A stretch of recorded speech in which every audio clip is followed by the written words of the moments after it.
Teaching is the greatest act of optimism. One child, one teacher, one book, and one pen can change the world. Students don't care how much you know until they know how much you care. It is not what is poured into a student that counts, but what is planted. Teachers have three loves: love of learning, love of learners, and the love of bringing the first two loves together. The art of teaching is the art of assisting discovery. Education doesn't just make us smarter, it makes us whole. Teaching kids to count is fine, but teaching them what counts is best. I am indebted to my father for living, but to my teacher for living well. A teacher affects eternity. He can never tell where his influence stops. I like a teacher who gives you something to take home to think about besides homework. I have learned silence from the talkative, toleration from the intolerant, and kindness from the unkind. Yet, a good teacher can inspire hope, a love of learning. A teacher who is attempting to teach without inspiring the pupil with a desire to learn is hammering on cold iron. Good teachers know how to bring out the best in students. An investment in knowledge pays the best interest. Change is the end result of all true learning. Education is the passport to the future, for tomorrow belongs to those who prepare for it today. The roots of education are bitter, but the fruit is sweet. The more that you read, the more things you will know. The more that you learn, the more places you'll go. Live as if you were to die tomorrow. Learning is not the filling of a pail, but the lighting of a fire. Develop a passion for learning. If you do, you will never cease to grow. Education is not preparation for life. Education is life itself. They know enough who know how to learn. Education is the ability to listen to almost anything without losing your temper or your self-confidence. They cannot stop me. I will get my education if it is in the home, school, or any place. Education is the most powerful weapon you can use to change the world. He who opens a school door closes a prison. Education is the ability to meet life situations. Learning starts with failure. The first failure is the beginning of education.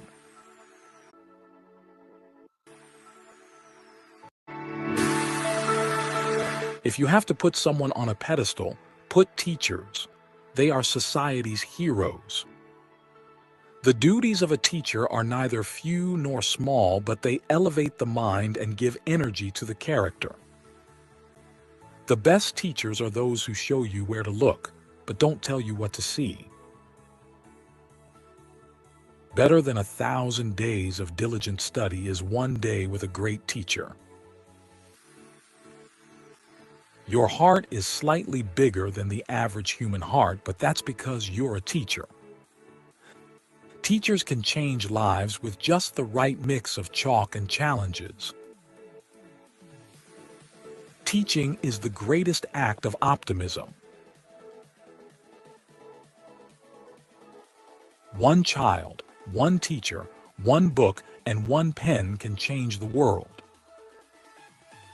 Students don't care how much you know until they know how much you care.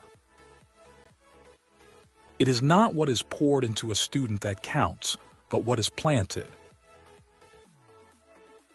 Teachers have three loves: love of learning, love of learners, and the love of bringing the first two loves together. The art of teaching is the art of assisting discovery. Education doesn't just make us smarter, it makes us whole. Teaching kids to count is fine, but teaching them what counts is best. I am indebted to my father for living, but to my teacher for living well. A teacher affects eternity. He can never tell where his influence stops. I like a teacher who gives you something to take home to think about besides homework. I have learned silence from the talkative, toleration from the intolerant, and kindness from the unkind. Yet, strange, I am ungrateful to those teachers. A good teacher can inspire hope, ignite the imagination, and instill a love of learning. A teacher who is attempting to teach. Good evening, everybody. Could you please confirm if I'm audible?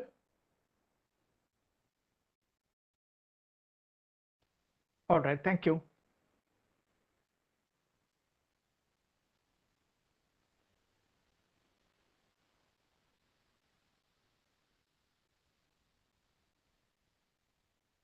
Thank you once again.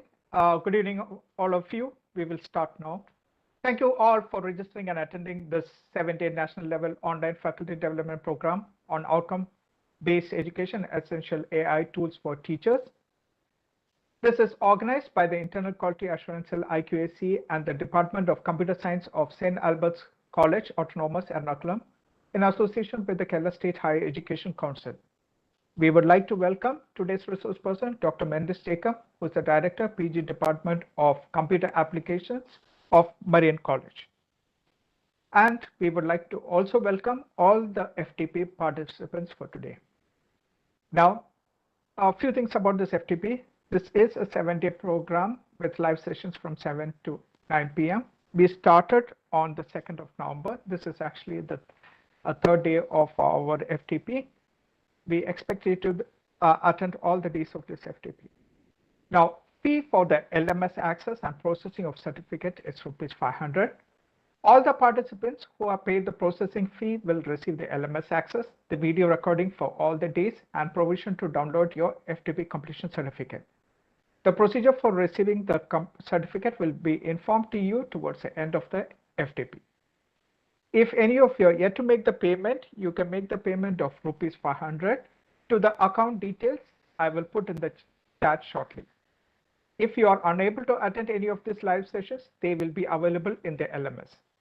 We have shared the LMS access details through email to those who have shared the payment proof in WhatsApp till yesterday. Those who have shared the payment proof in WhatsApp today will receive the LMS access later in the day or by tomorrow only. If you have any trouble in attending the WebEx online session, you can also join the YouTube live session simultaneously we are running. I'll put that link in the chat now.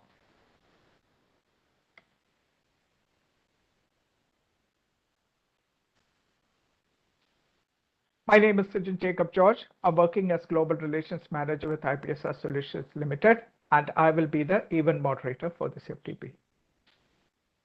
Now, moving on to today's technical session. Today's topic is going to be on mapping of outcomes, attainment calculation, and tools for OBE, various analytical reports on OBE for accreditation. This is going to be delivered by Dr. Mendes Jacob, who's a professor and director of MCA Marine College, Kuttakanam, Autonomous. A brief description about Mendes Jacob. Dr. Mendes Jacob is an academician and an entrepreneur with 35 plus years of experience and is the former director of School of Applicable Mathematics, MG University. He has acted as chairman and member of many academic bodies constituted by the university. He is also a member of academic and administrative bodies of many autonomous colleges, engineering colleges, and business schools. He is a PhD in operational research and has to his credit a number of national and international publications. He is a research guide of Lincoln University, Malaysia. He has served as a resource person for many national and international seminars and conferences in mathematics, management, and computer applications. He has organized, conducted, and served as resource person for a number of faculty development programs, including UGC-sponsored refresher courses. His areas of interest include national education policy, outcome-based education, accreditation, etc. He is also the CEO of IPSR Solutions Limited, an IT company supporting higher education institutions in the implementation of outcome-based education and innovative teaching, learning, and assessment strategies. Over to you, sir. Thank you, Steven. Am I audible? Yes, you're audible, sir. Good evening and welcome to this third day's section on for the faculty development program. For the last 2 days, we were discussing about Bloom's taxonomy and the basic concepts of outcome-based education. So today we will move on to the mapping of outcomes, then the attainment calculation, how to calculate attainment, what is the process of calculating attainment.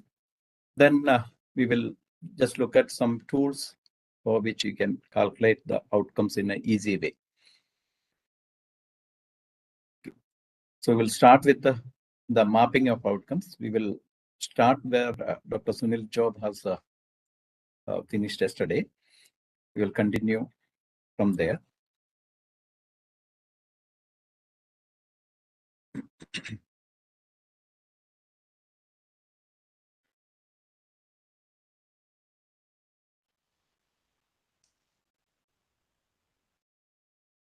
I will share the slide, just 1 minute.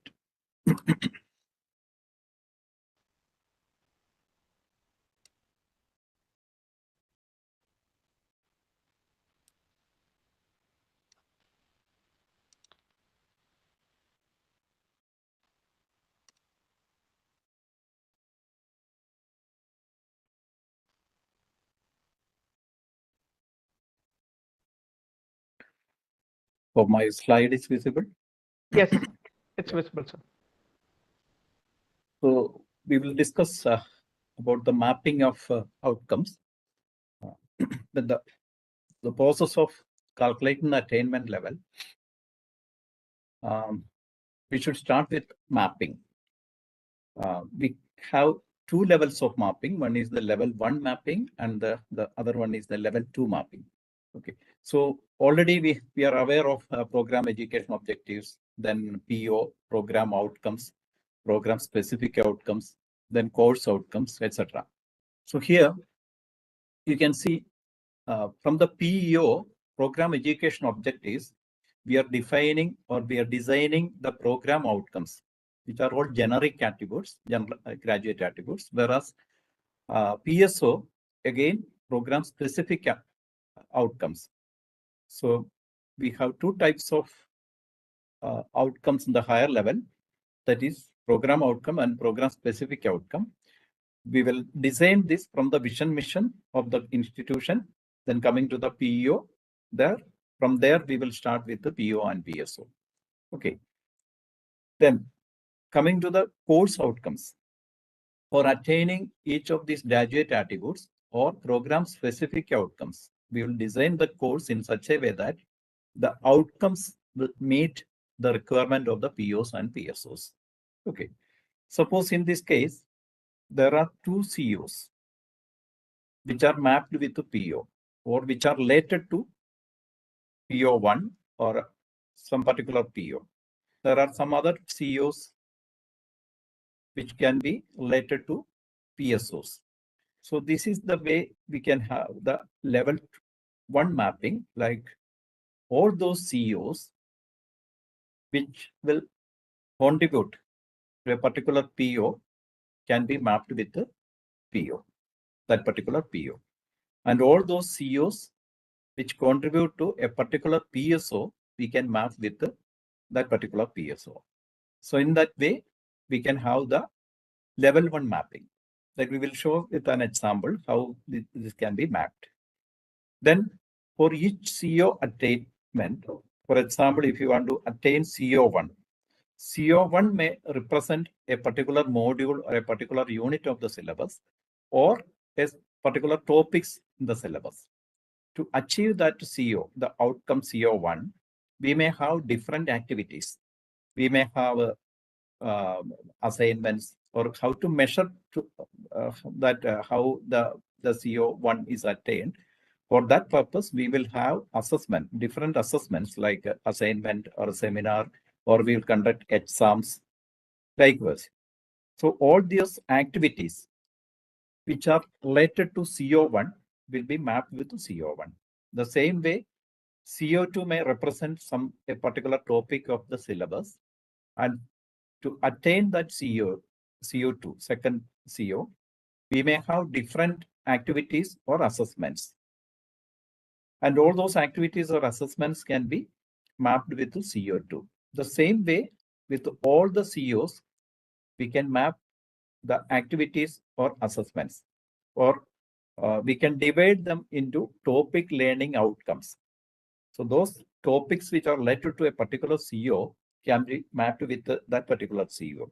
In that way, we can have the level 2 mapping. So there are 2 levels of mapping, level 1 and level 2. And finally, after the mapping, we will calculate the attainment. Now, the final assessment is done by the estimation of program outcome and program specific outcomes, which will serve as a profile of the students' competencies. So these are all competencies, program outcome and program specific outcome. We can split it into different competencies. To attain that, we need COs, course outcomes, because course outcomes will be mapped with the POs and PSOs. POs and PSOs are estimated from the component of COs related to the respective PO and PSO. So some of the POs some of the COs may be mapped with a particular PO, and some of the COs may be mapped with a particular PSO. For every PO and PSO, there are some course outcomes which will be mapped with that particular POs and PSOs. COs are estimated from the component learning outcome of the activity related to that course. Okay, so we can directly calculate the attainment of COs through the different activities conducted for that particular topic. The first step in the process is to determine the mapping of the related components and determining the strength of mapping between lower order and higher order outcomes. Lower order outcomes means COs. Higher order outcomes means POs and PSOs. Now, how to map these activities to COs and COs to POs? For that, we can use a standardized mapping scale for outcome-based education. This can vary from institution to institution. So this is a standard mapping scale which many of the institutions use. So here there is a weightage. For example, if there is no relationship, I think Dr. Sunil Chau was already explained this mapping scale, the last section. So I'll just go through this. If there is no relationship, the weightage is 0. If there is low relationship between a CO and PO, the weightage may be 1. If there is moderate relationship between a CO and a PO or PSO, we can give the weightage 2. And if there is significant relationship between a particular CO and a PO, or a CO and a PSO, we can give the weightage 3. In that way, we can have the mapping scale. And again, for calculating attainment, if a student scores 0% mark for any of the assignments or assessments we conduct, then the weightage is 0, because attainment is 0, weightage is also 0. And if there is, if the marks or score is in between 1 to 50%, we can have a low relationship, or we can have a low weightage of attainment. This interval also we can change if required. For example, if your institution wants a different scale, that also is possible. What you can do is all these things you can put into the OBE manual. So when we implement outcome-based education, there can be an OBE manual. the OBE manual format is given in the learning manual system. LMS provided to you how to prepare an OBE manual. Everything is there. So similarly, if there is 51 to 70%, the score of the student falls in this particular interval, we can say there is a moderate attainment, or we can give weightage 2.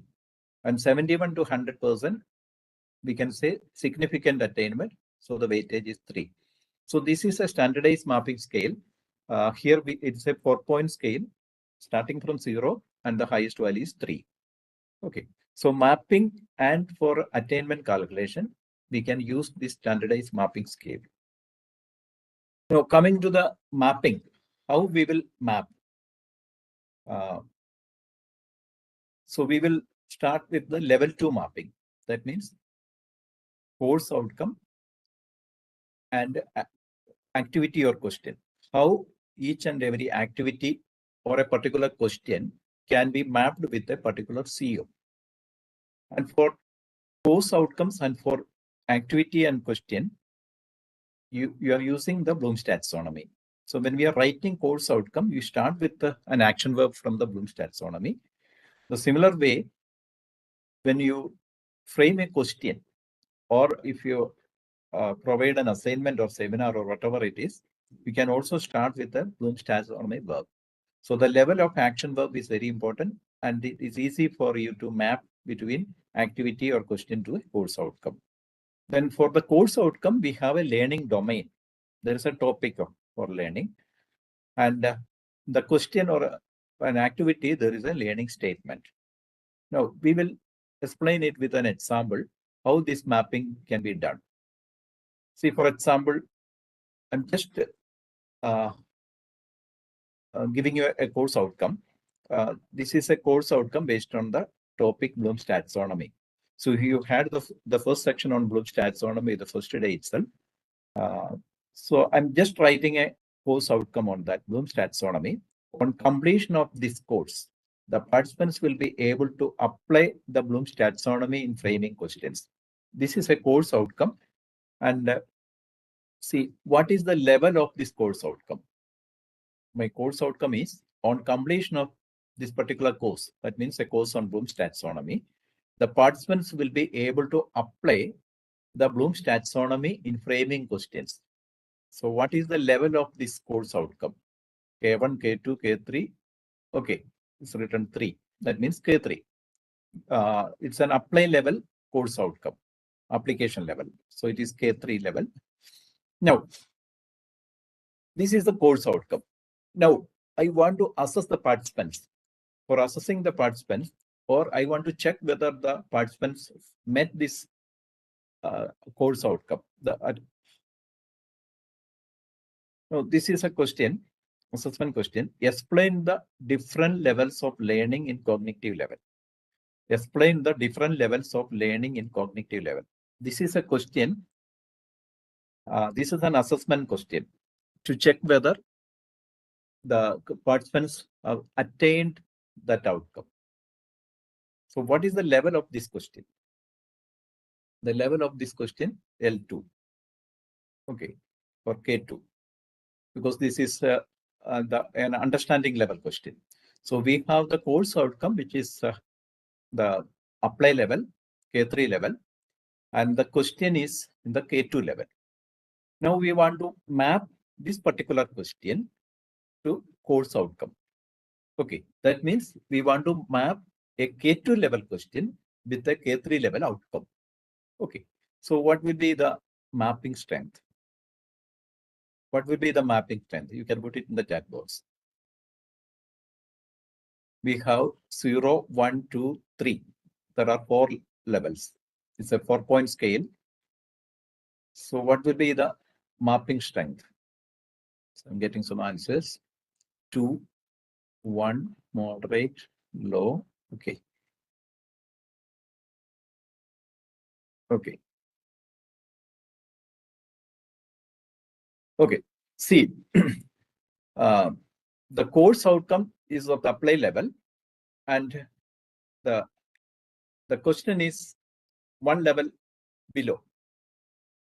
Okay, that is the understanding level. So we can give weightage 2. Some of you have suggested weightage 2. It's fine. It's correct.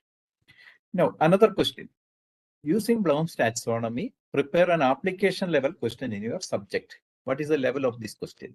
Now, our course outcome remains the same. It's an apply level. And the question is using Bloom's taxonomy, prepare an application level question in your subject. Okay, correct. Everybody suggested level 3. So this is a level 3 question. It's a K3 level question.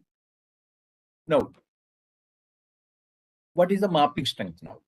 Suppose I want to map this particular question to this course outcome.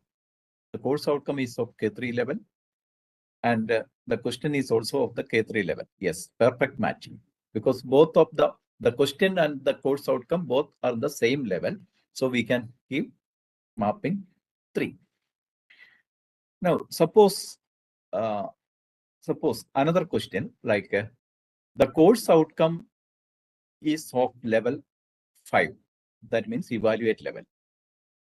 Course outcome is of level 5. And my question is, explain the different levels of learning into cognitive level. That means level 2. So my course outcome, suppose it is of level 5, and my question is of level 2. What is the mapping? Okay, 1. Most of you are suggesting 1. Okay. Okay, it is correct. It is correct. 1. Yeah. Now I can give you a formula for the for identifying the mapping strength. It's very simple. The level of the question divided by level of the course outcome. Level of the question divided by level of the course outcome into 100. So what is that? So in this case, level of the question was 2. Level of the course outcome was 5. 2 by 5 into 100. That means we will get 40. So we will get 40. That 40% comes in the second interval. From 1 to 50%, we have mapping strength 1. Okay.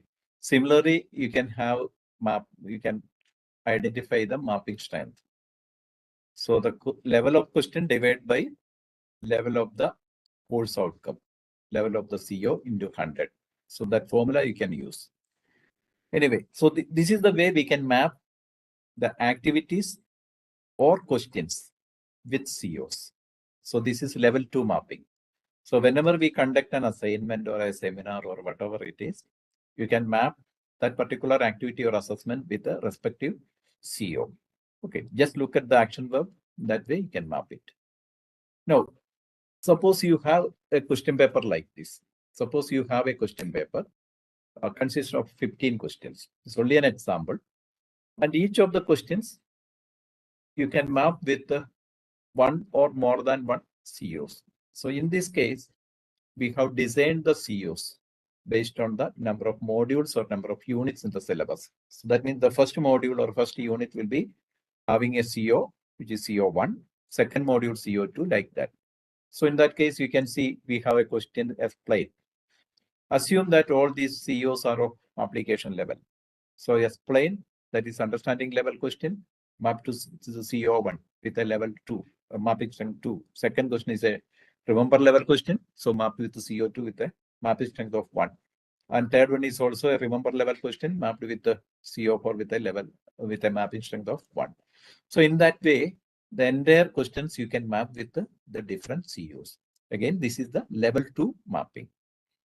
Now coming to the level 1 mapping, how we can have the level 1 mapping. That means CO PO mapping or CO PSO mapping. Both are level 1 mapping. So every CO you can map with some of the POs. We cannot say that every CO can be mapped with every POs, because POs are more generic. Okay, and most of the COs you can map with the PSOs, because PSOs are specific outcomes. So in this case, how we will map a CO with a PO? I'll give an example like, suppose we have a PO1. Take the PO1. Let it be communication skills. Communication skills is a graduate attribute, and we can explain, we can design a PO based on that graduate attribute. For that, we have to identify the competencies related to that particular graduate attribute.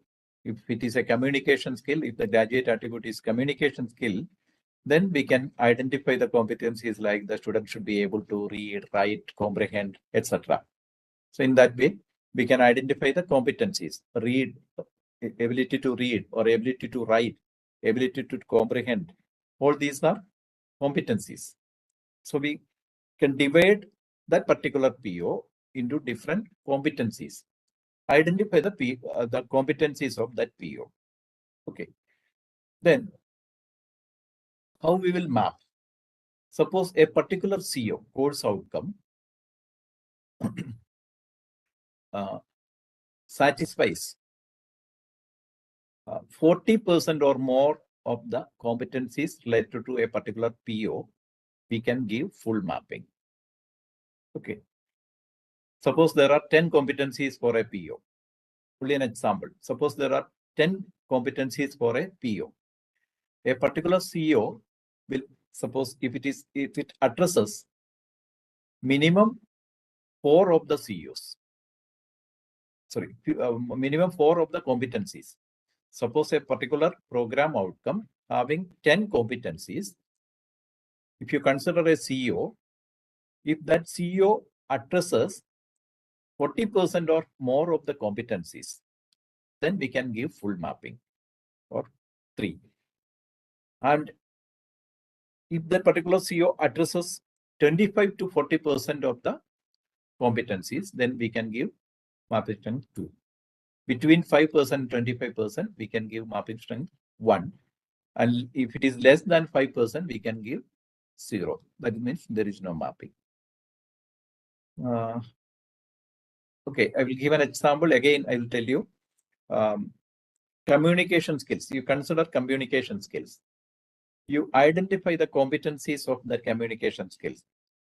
I think Dr. Sunil Jabu has already explained what are the competencies of a particular PO with an example. For example, communication skills is an easy example. So for communication skill, the competencies, what are the competencies the student should achieve? Like we can say, read, write, comprehend, like that. So if we can identify, see, for example, if we can identify 5 competencies. And coming to a CO, you have a course outcome. Suppose that particular course outcome addresses at least minimum 40%. If out of 5 competencies, if that particular CO addresses 2 or more of the competencies, we can give 3, mapping strength 3. Or if it is less than 40% and between 25%, we can give mapping strength 2.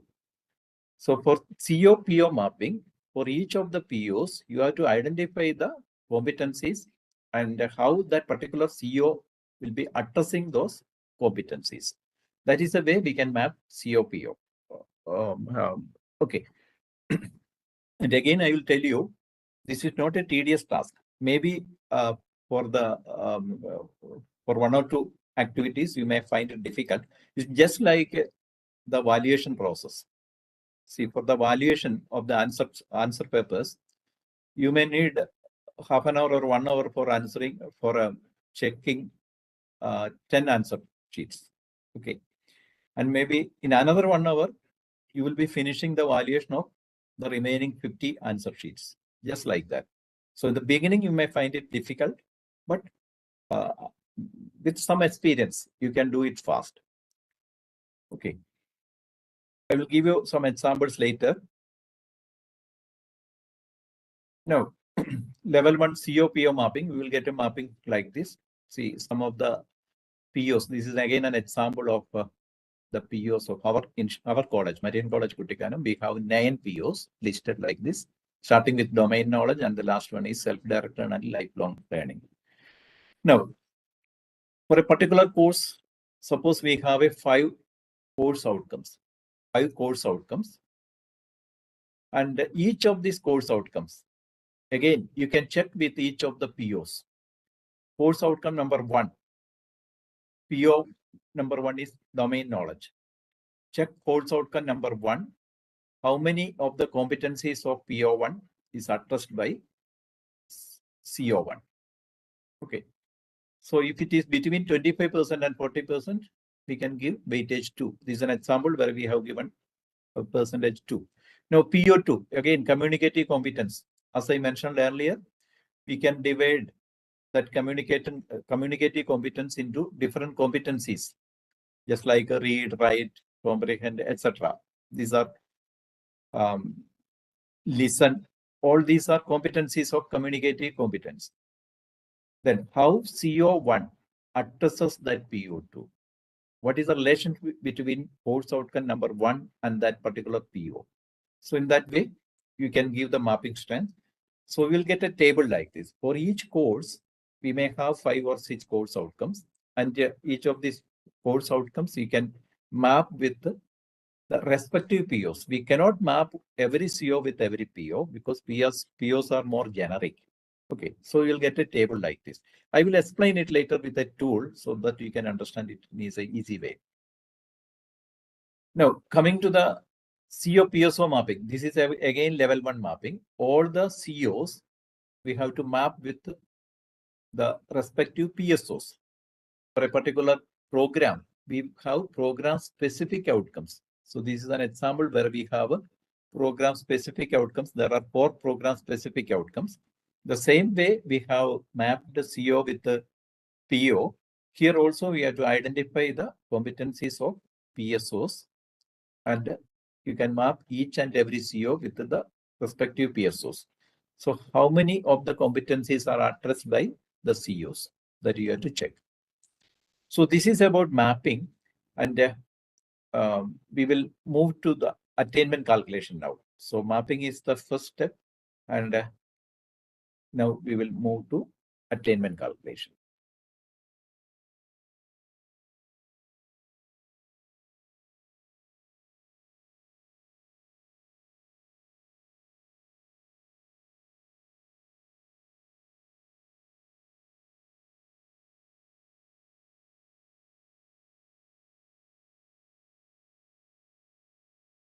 So before that, I think we'll have an interaction like the further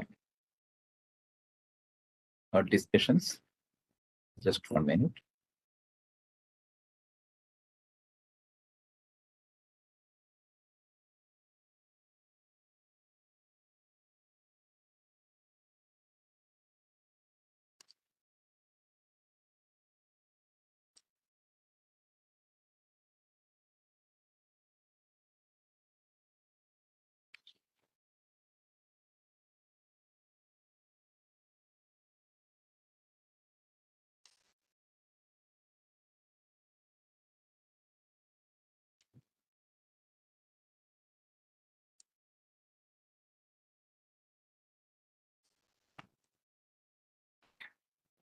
I shared a link in the chat box. You can just open that link and you can give your response there. Otherwise, you can go to this menti.com.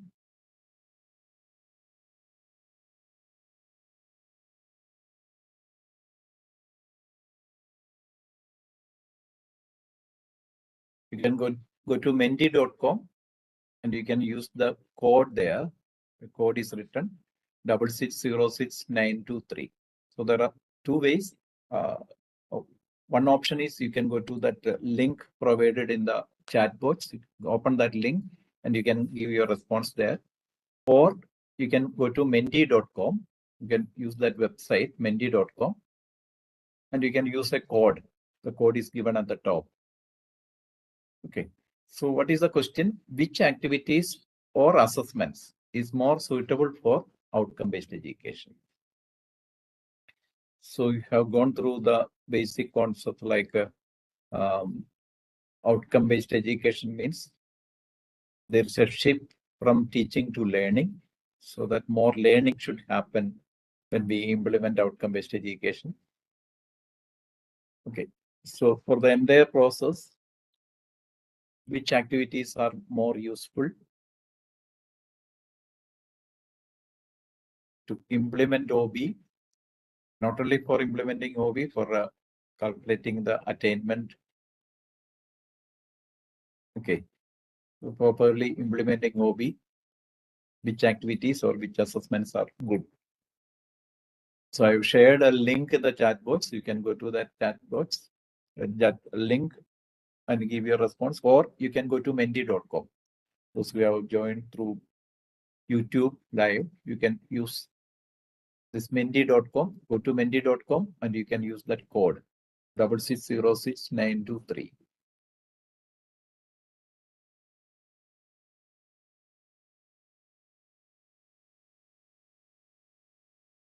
So you have 30 seconds more to give your response.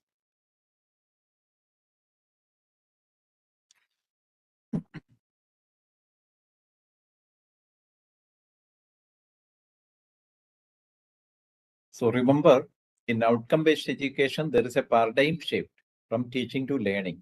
So more learning should happen. And again, we have to measure the outcomes, whether the outcome can be attained.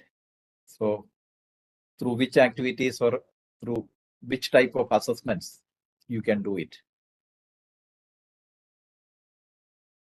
Or when we implement OBE, we should give more importance for what type of activities or assessments. Okay. Yeah. So this is the response. You can see more people voted for project work, then case study, then assignment, seminar, internship, and the last one is examinations. Okay.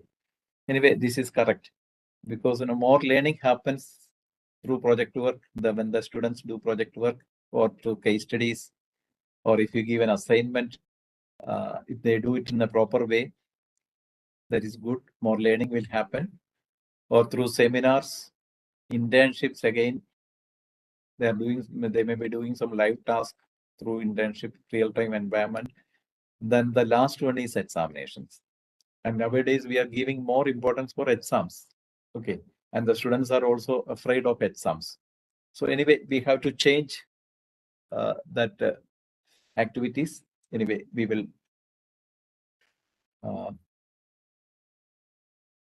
we'll discuss some of these things later also. I have one more slide. Yeah.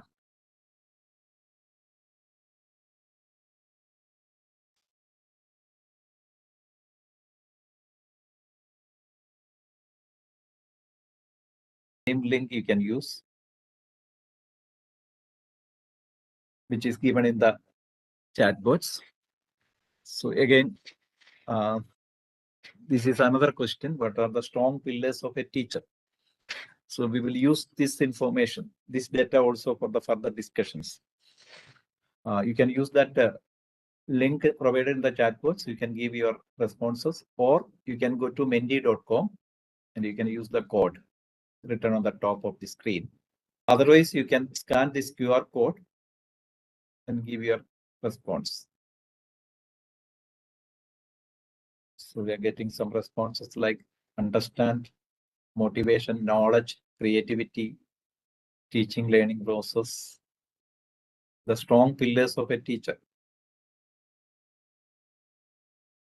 Patience, domain knowledge, passionate, okay, motivate, understanding, technology, interactions. Yeah. Communication, compassionate, understand the class.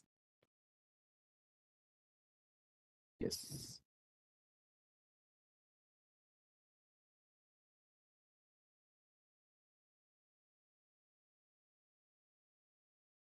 Okay. Student friendly. confidence, mentor. Yeah.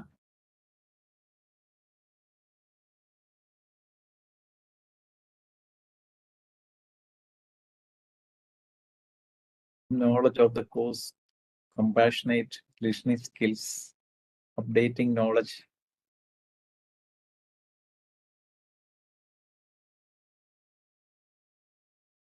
Yes. Getting very good responses.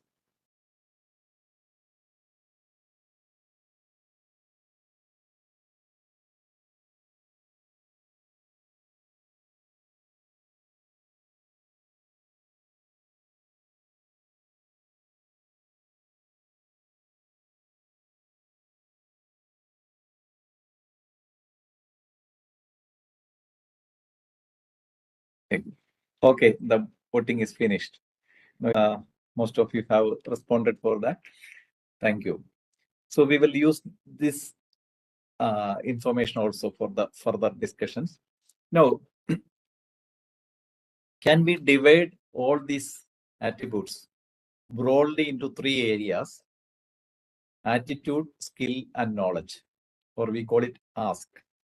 Attitude, skill, and knowledge. So all these, what you have suggested, all these attributes can be divided into these three broad areas. No? Okay. Okay. Thank you for your response.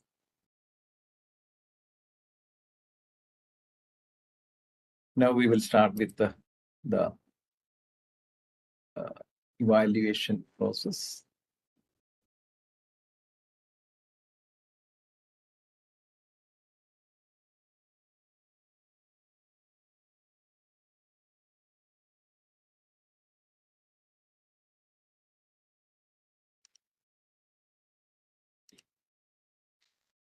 Okay.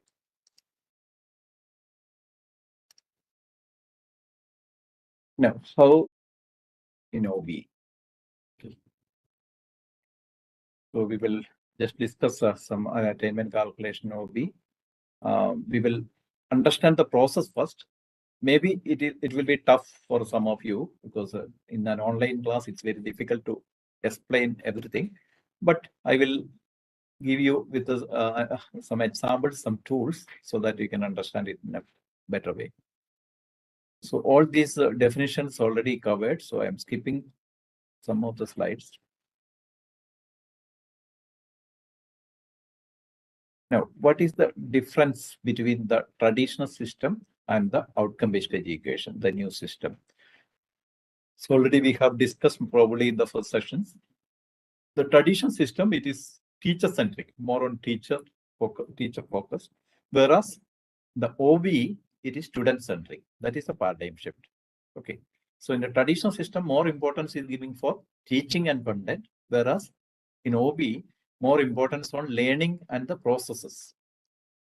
And the traditional system, knowledge-driven and rote learning, whereas in the OBE system, learning ensures knowledge and performance. Okay, so this is the shift. Again, the traditional system, before going to the class, a teacher will think like this, what should I teach today? Before going to our session, you used to think like this, what should I teach today? Whereas in the new system, the OBE system, we should think like this: what should my students be able to do with what they learn? Okay, so what they can do after my class, that is what we should think. Now, most of you have seen this somewhere in the internet or maybe in some places. How the learning happens. 90% of the learning happens when we teach others. As teachers, we can definitely we can say like this, most of us, when we started teaching, learned more about our subject. Okay. So when we teach others, more learning will happen. We said that according to a research, 90% of the learning will happen when we teach others. And the 75% of the learning happens when we practice doing something, or projects, we can say, or internships. And through discussions, 50% of the learning will happen. Okay, so we can have discussion, group discussions among students. We can introduce some of the activities like that. And through demonstration, 30% of the learning will happen. Audio visual aids, 20%. And through reading, 10%. If the student start reading some books, so through reading, 10% of the learning happens, and only 5% of the learning happens through lecturing. Okay, why this is so? So before that, I have a question again. What is the attention span of a student, average attention span of a student post-COVID? According to the research, there are a lot of research based on that. What is the attention span? What is the attention span of a student? Average, how much time? Okay, and getting response like 20 minutes, 30 minutes, 15 minutes, 7 minutes, 10 minutes. Okay, 5 minutes. Yeah, 5 minutes. So according to research, recently conducted research, maximum 8 minutes is the attention span of a student now.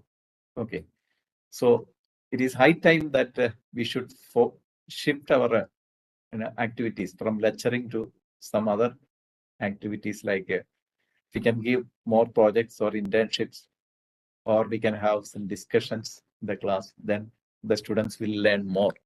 Okay, so during the Mentimeter survey, most of you have responded like this. So it's better we can include assignments or seminars or projects work. Again, we can use some tools, technical tools for that.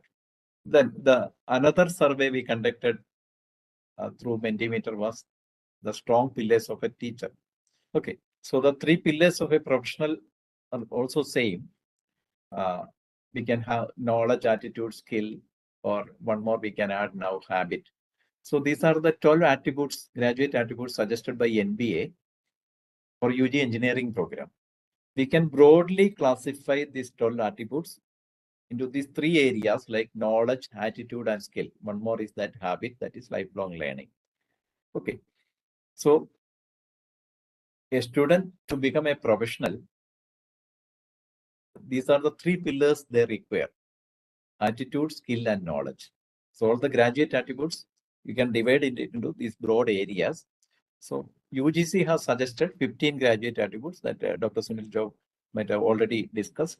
So those also we can broadly divide into these 3 categories. Based on that, we can define our POs. Okay. Now coming to the attainment calculation. At the end of this section, we should be able to calculate the attainment of POs, PSOs, and COs, etc. So this is a scorecard. If we can provide this type of scorecard to the students at the end of the program, then we can say that our outcome-based OBE implementation is complete. But most of the institutions may not provide this scorecards to the students because the calculation may not be accurate. Because we are the evolving state. Every institute, they have started implementing OBE maybe 4 or 5 years before, but still, we need more inputs. So many of the institutions, they are not ready to provide this score sheet. Now, coming to the POs, these are some sample POs. So for demonstrating the process of calculation of attainment, I'm using some POs and PSOs only for the demo process.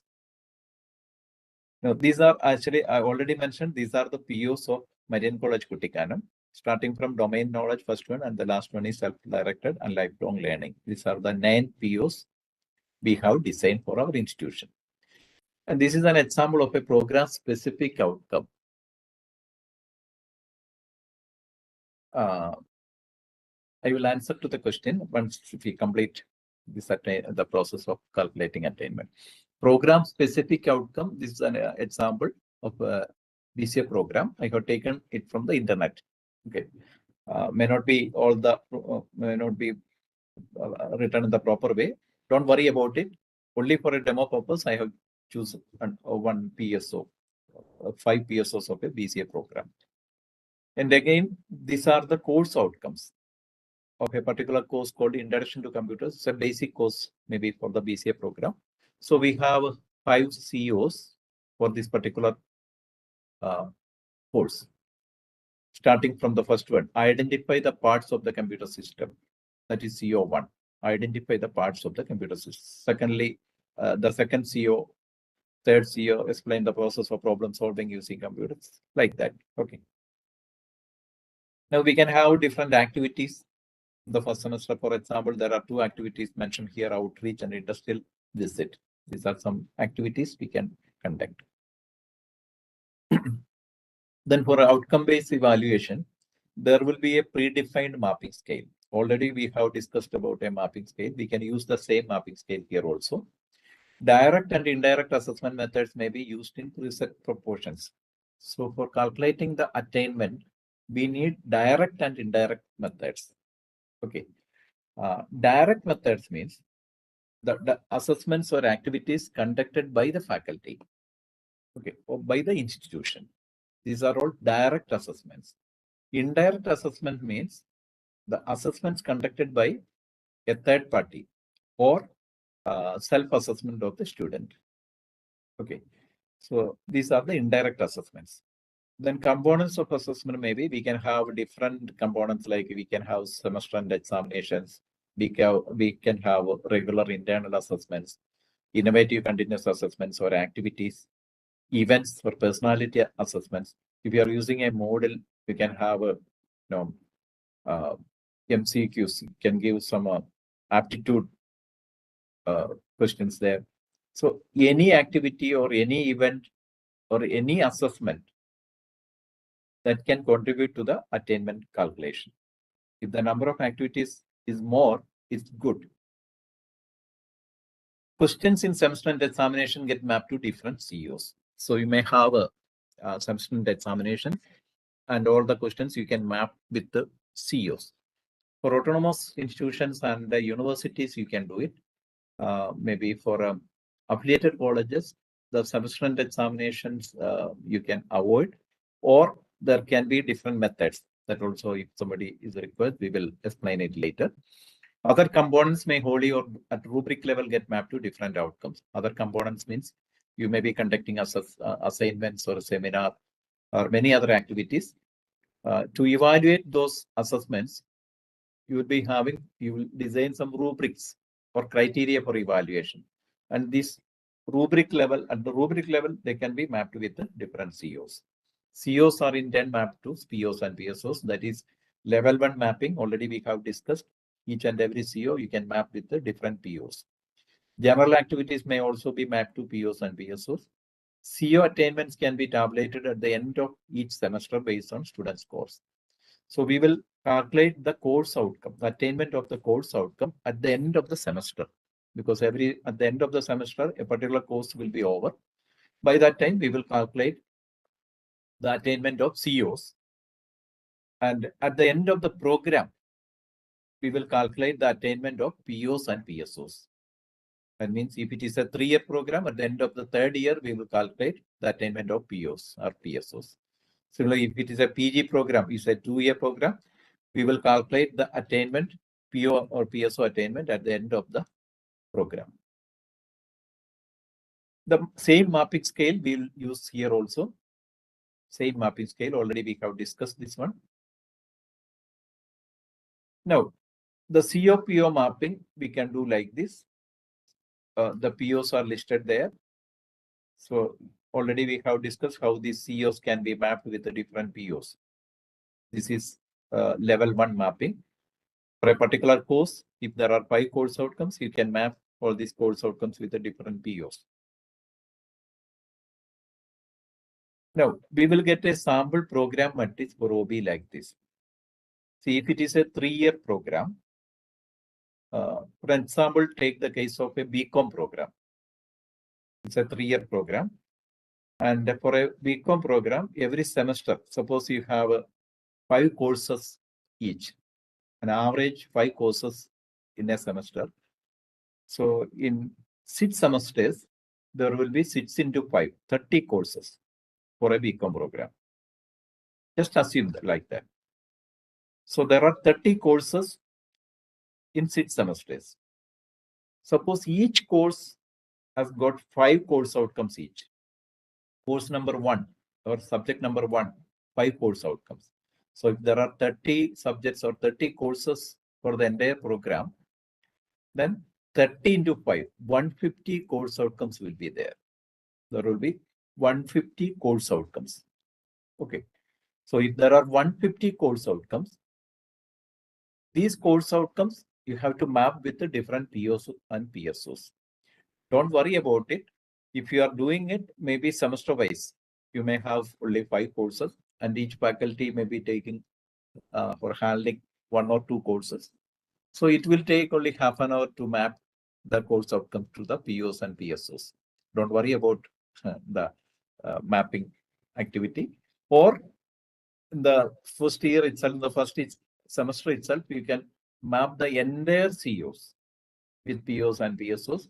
Maybe in one full day, if you can sit together in the department, you can do it. Okay. So this is only a one-time activity. So the first column represents the course outcomes, and you can see the other columns represents the POs and PSOs, and the body of the table, you can see the mapping strength like 1, 2, and 3. So if the mapping is significant, it is 3. Moderate, it is 2. Low, it is 1. If there is no mapping strength, it will be 0. So we'll get a sample program matrix for OBE like this. This is the first step you have to do for calculating the attainment. So you have to start with the mapping, COPO mapping and COPSO mapping. Then whenever you conduct an assignment or a seminar or an activity, that point of time, you have to map that particular activity with the respective COs. Now, this is very important for a faculty.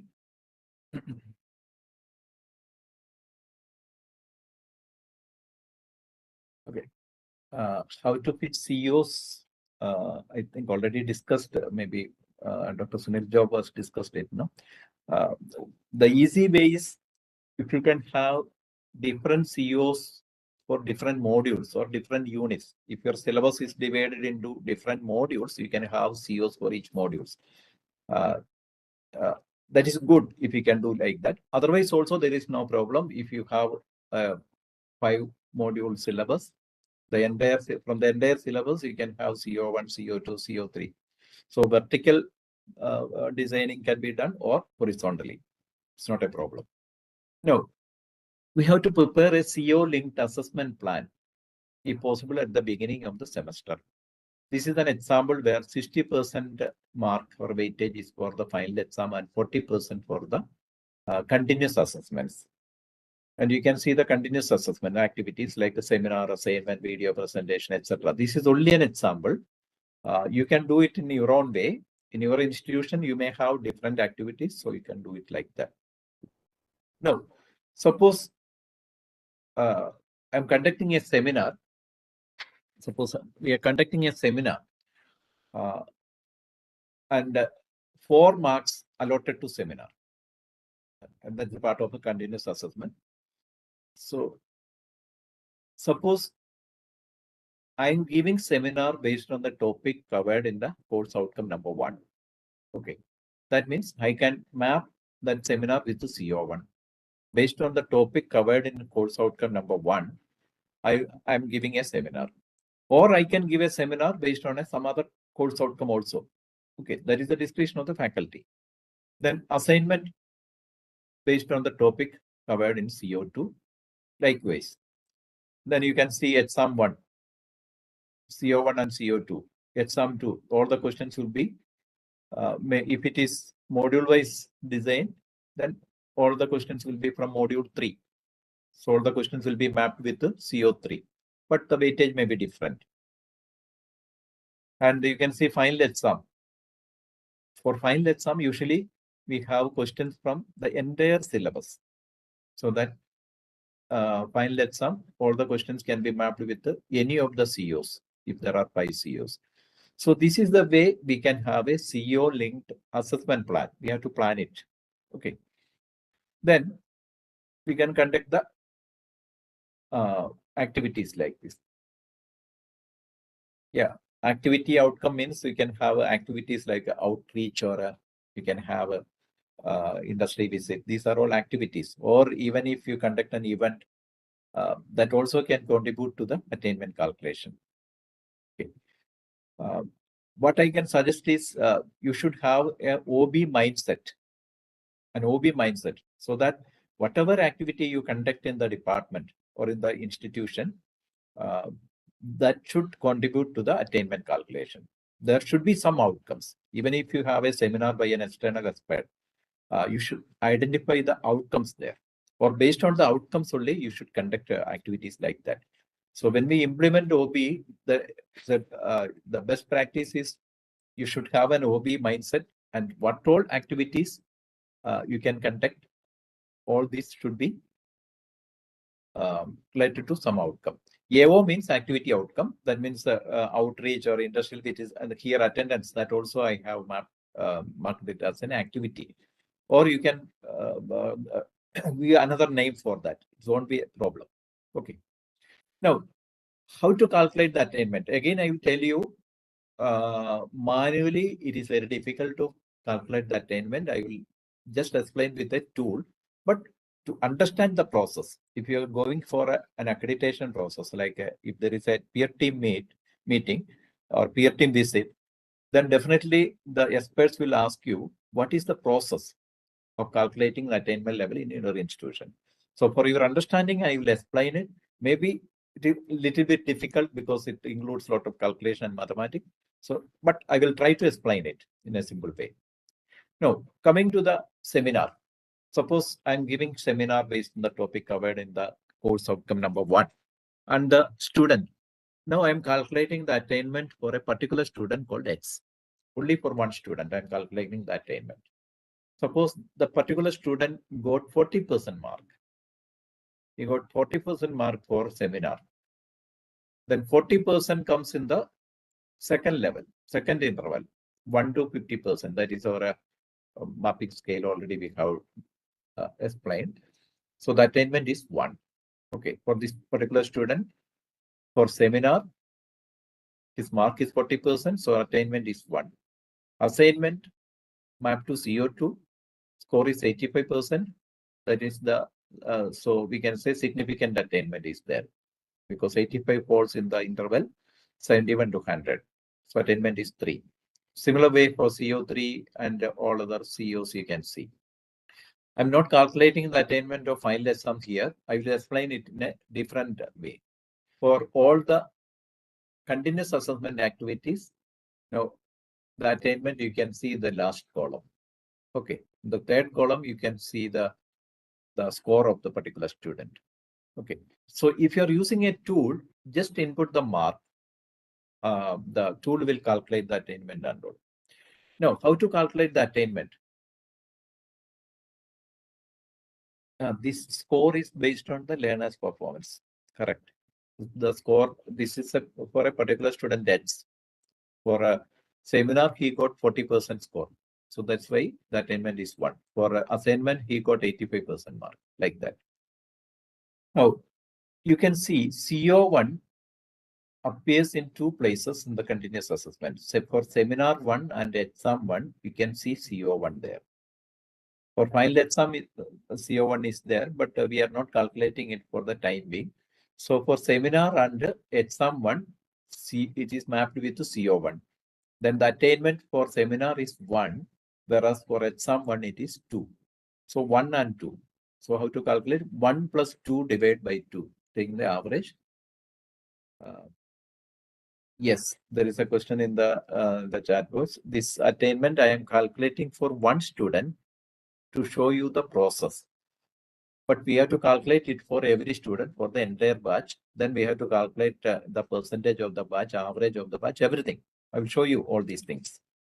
So for calculating the CO1, 1 plus 2 divided by 2, we are taking the average because CO1 appears in 2 places and the attainment is 1 and 2 respectively. 1 plus 2 by 2 is the average. The same way, CO2 appears in 3 places: for assignment, for group activity, and for exam 1. and the attainment is 3 for assignment, then group activity again 3, and exam 1 2. So we have 3 plus 3 plus 2 divided by 3. I'm taking the simple average here. Actually, we have to take the weighted average. I'm not going for weighted average because that is more complicated. For actual calculation, if you are using a tool, definitely we need to have the weighted average. So in the same way, for CO3 and CO4, this is the process of calculating the attainment. Okay. Then coming to the final exam, if you are an autonomous college or a university, you can consider the final exam, the questions in the final exam. See, if there are 25 questions in the question paper for the final exam, some of the questions may be mapped with CO1. Some of the questions will be mapped to CO2. Because in the final exam, the entire syllabus is covered. The entire modules will be covered. So that means you will have questions from the entire syllabus. So each and question may be mapped with different COs. Now, I am picking those questions which are mapped with the CO1. Okay, I'm considering those questions which are mapped with the CO1. So these are the questions. It's only an example. Question number 1, 16, 18, 23, and 25. There are 5 questions which are mapped with the CO1. So I'm trying to calculate the attainment of CO1 for a particular student. The same way I have to calculate for CO2, CO3, CO4, and CO5 for this particular student and for all students. Okay. So this is the process. Now for this particular student, he attempted these 5 questions and the score of this particular student for each of the question is given in the second column. First question, 1 out of 1. So 1 mark question, he got 100%. So the question level attainment is 3. The last column I will explain later. So the third column, you can see the question level attainment. That means this is related to the score of the student for each of the questions. Second question, 16, question number 16. The score is 75%. Again, the question level attainment is 3 according to the interval we have already explained. Question number 18, 1 out of 2, only 50% mark. So the question level attainment is 1 because from 1 to 50%, the level is 1. Similarly, for question number 23 and 25, you will get the attainment. And what is the last column? See here, the third column means the score of the student for each of the questions. Okay. So based on that, we have calculated that attainment. And what is the last column? Can anybody respond? Can you guess what it is?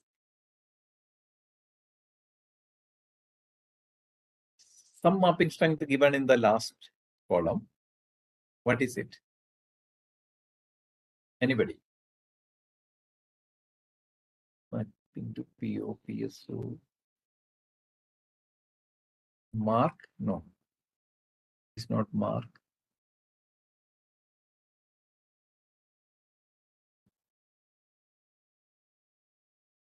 Level 4. Okay. It is not mapping COPO. We are actually calculating the attainment of CO only here. Okay. I will explain it.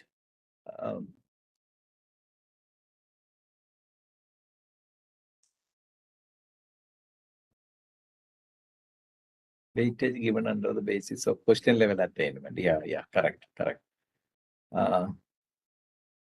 Yes, Madam Parvati Miss. Yeah. Yes, that is the correct answer. Actually, the correct answer is like this. See, we are mapping a question with a CO. We are mapping a question with a CO and CO with PO. Okay. Second level mapping is question or activity with CO. First level mapping is COPO. So here we have the question paper and all the questions are mapped with the CO1 with a mapping strength that is given in the last column. For example, question number 1 mapped with the CO1 with a weightage 2. Question number 16 mapped with the CO1 with a weightage 3, etc. That is question level, question to CO mapping. And the third column is the mark obtained by this particular student for each of these questions. Okay, so for the table, that mapping scale, that table, the first column was 0, 1, 2, 3. The second column was the attainment. Okay. Now, here we are taking the weighted average. You can see 2.09. 3 into 2 plus 3 into 3 plus 1 into 1 plus 2 into 2 plus 1 into 3 divided by the weight. So we got 2.09.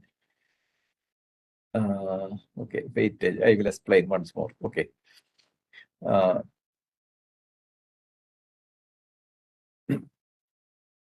See, we have two levels of mapping, COPO mapping, COPSO. Leave that.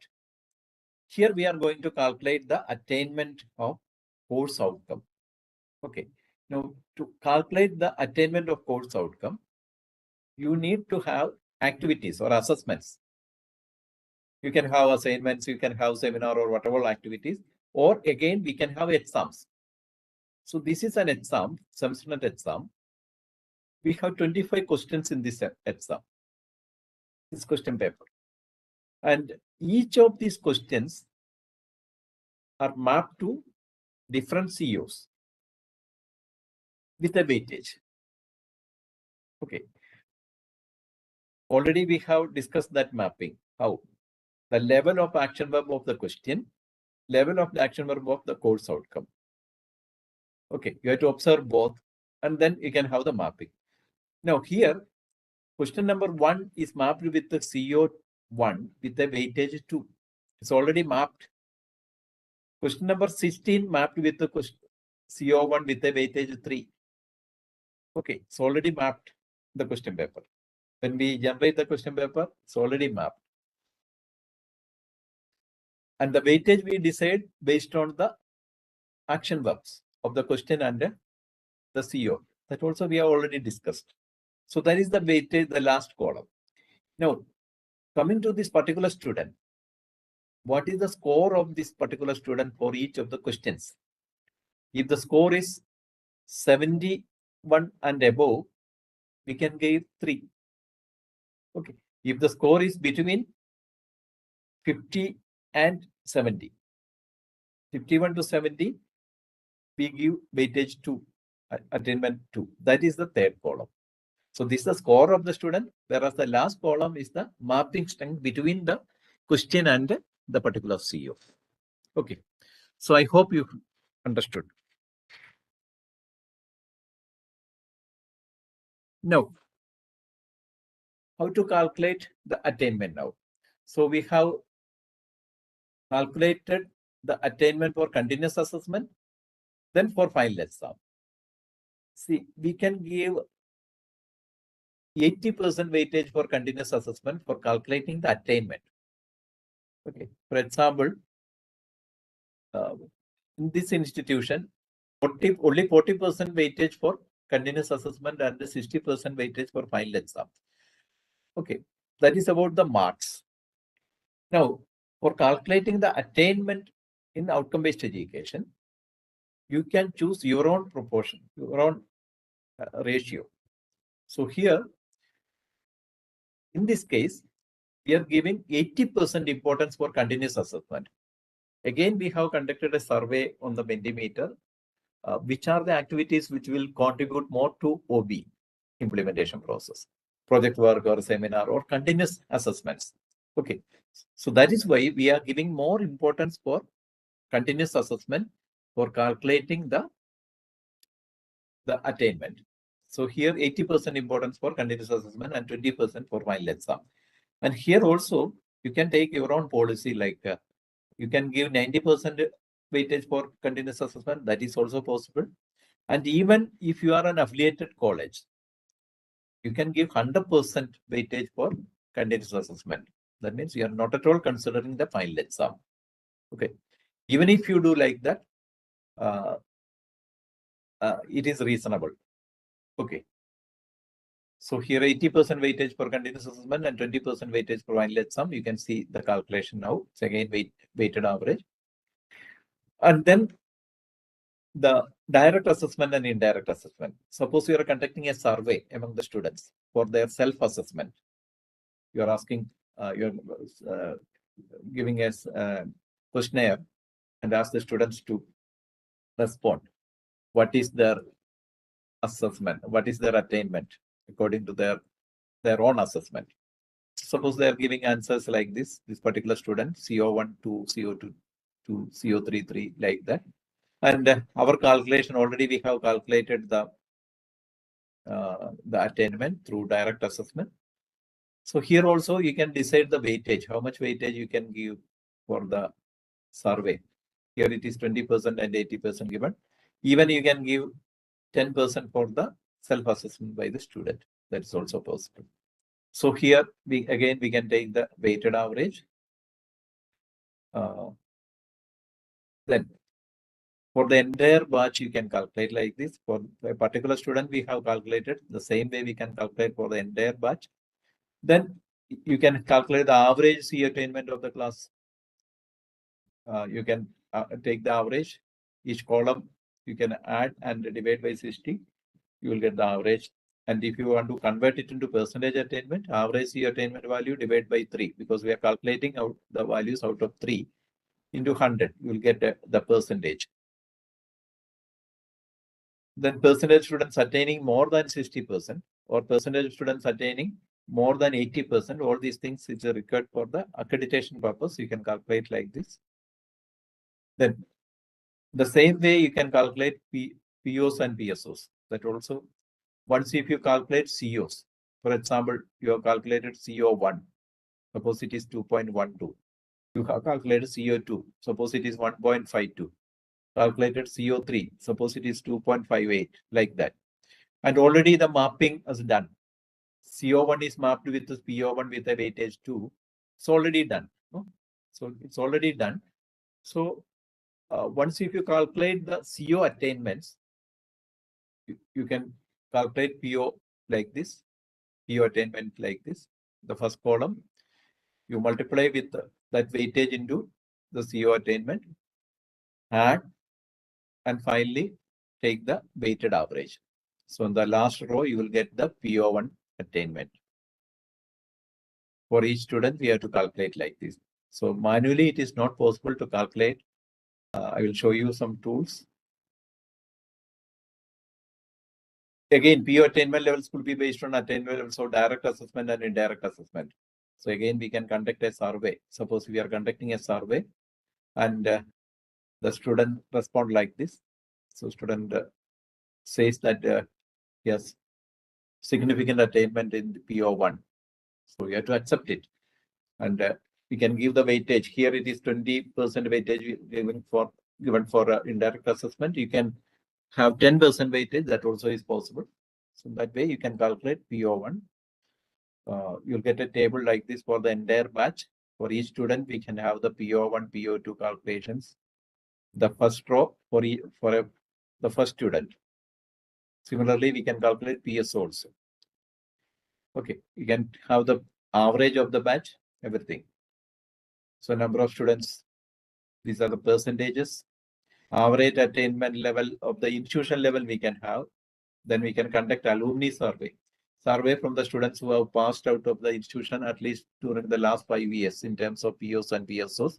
Based on the survey, we can identify the gap. And again, you have to populate action plans. Probably you have to redefine your syllabus. You have to redesign the COs, POs, and PSOs. So in that way, you can close the loop. Okay, so what does OBE aim to? I will show you a tool after this. Then it's easy for you to understand. No, it's and easy for the calculation. Before that, what does OBE aim to address? What do we want the students to know or understand or be able to do? Okay, that is the definition of the OBE itself, the skill sets. How can we best help students to achieve it? We can act as a guide instead of teaching the entire time allotted to us. We can have some activities and we can act as a guide. How will we know whether the students have achieved it? through assessment and evaluation. We have to calculate the attainment. How do we close the loop for further improvement? Continuous quality improvement. That means we have to conduct surveys among the employees, the alumni, and you have to close the loop. We have to redefine the syllabus and all. So this is my phone number and mail ID.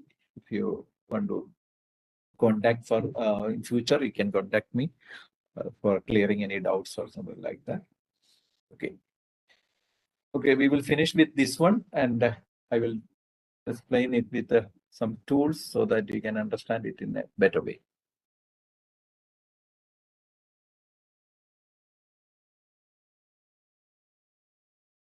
And after that, I will answer the questions, because once if you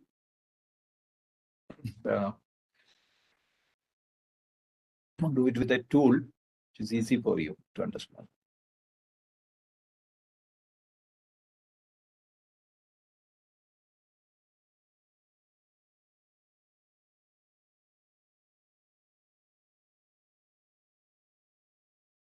Okay.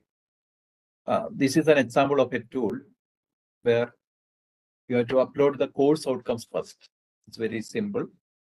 You can use an Excel template. There is an Excel template. You can download that Excel template and upload the course outcomes. Okay, there is a course code, course outcome. You can copy paste in the Excel sheet and you can upload it.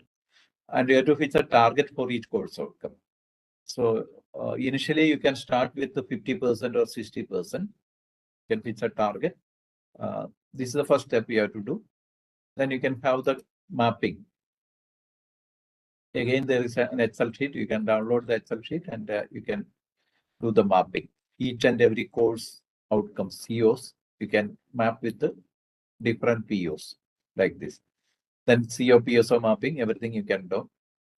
Finally, you can check whether proper mapping is done. Some analytics is available. You can see, for example, if you take a domain knowledge, it's a PO1, many of the COs are mapped with the domain knowledge. Whereas in PO2, communicative competence, only 2 COs are mapped. Only 2 COs are mapped. So that is not enough. In that case, you can check for further COs, or you can have some add-on course to fill the gap.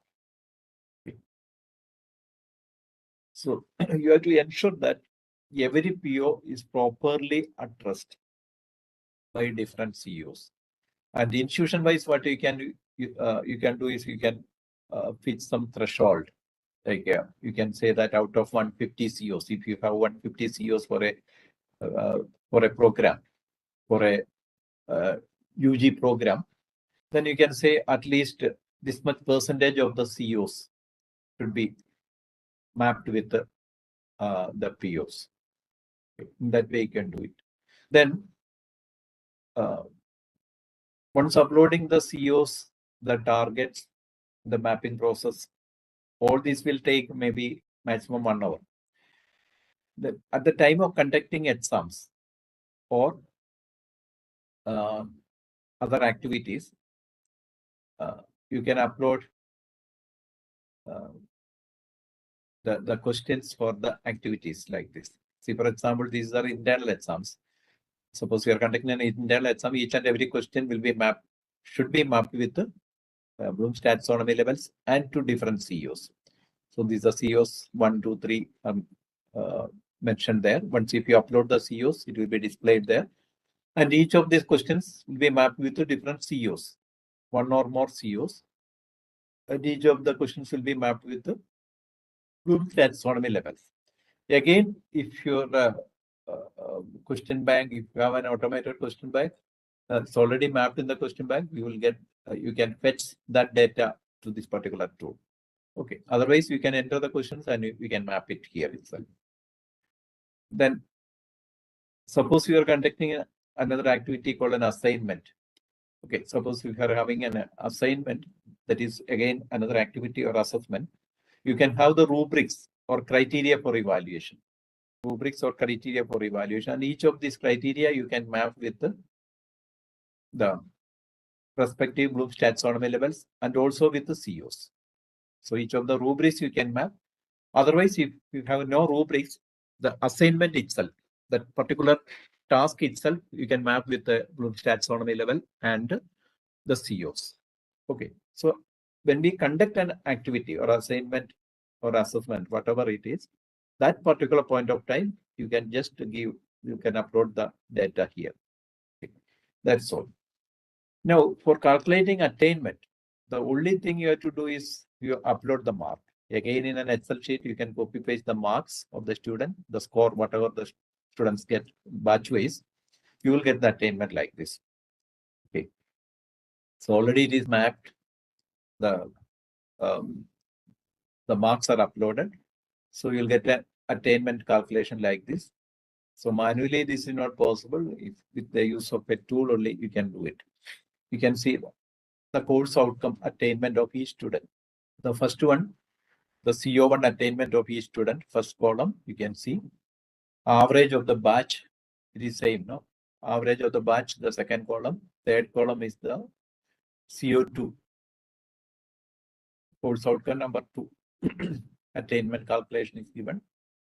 Similarly, taxonomy level calculation is given.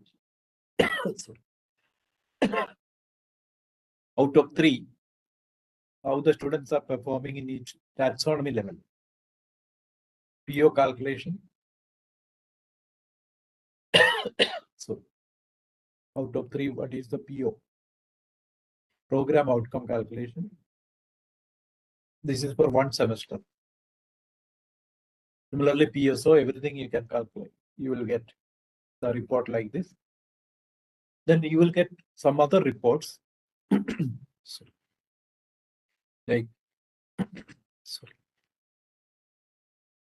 See, for example, in this case, you have fixed a target for CO1 is 60%, for CO2 60% like this.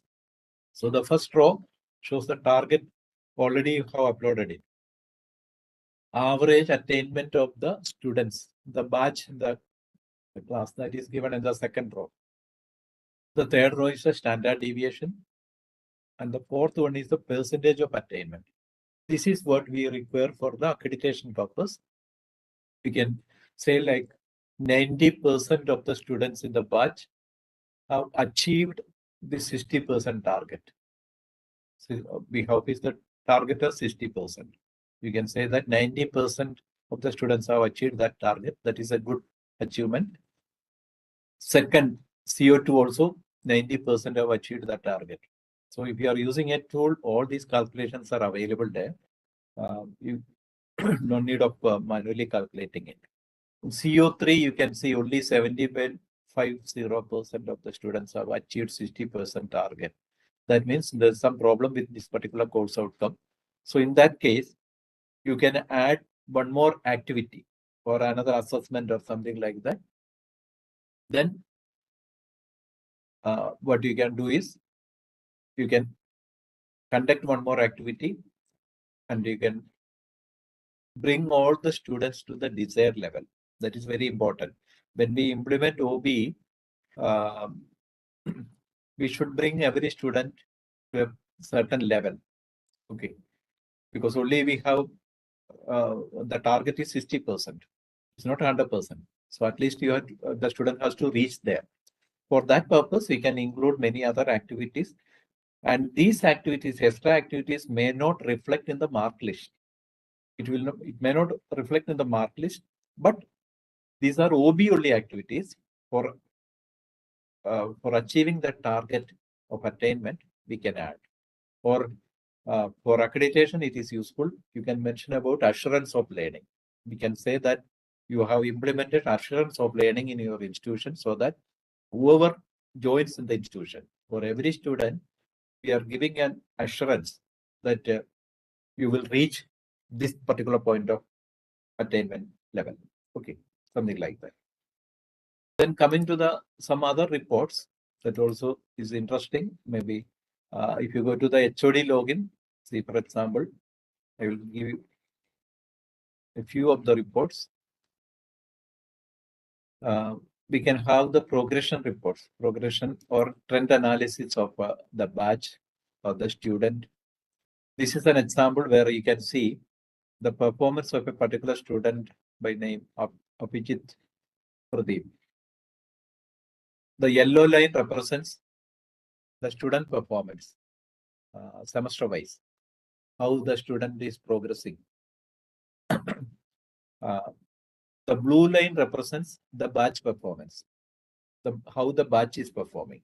Okay, so the yellow line represents the performance of the student, whereas the blue line represents the batch performance. That means this type of report is can be used for PTA meetings.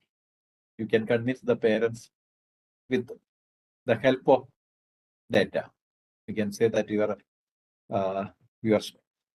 child is behaving like this. PO, PSO, all the trends are available. Okay.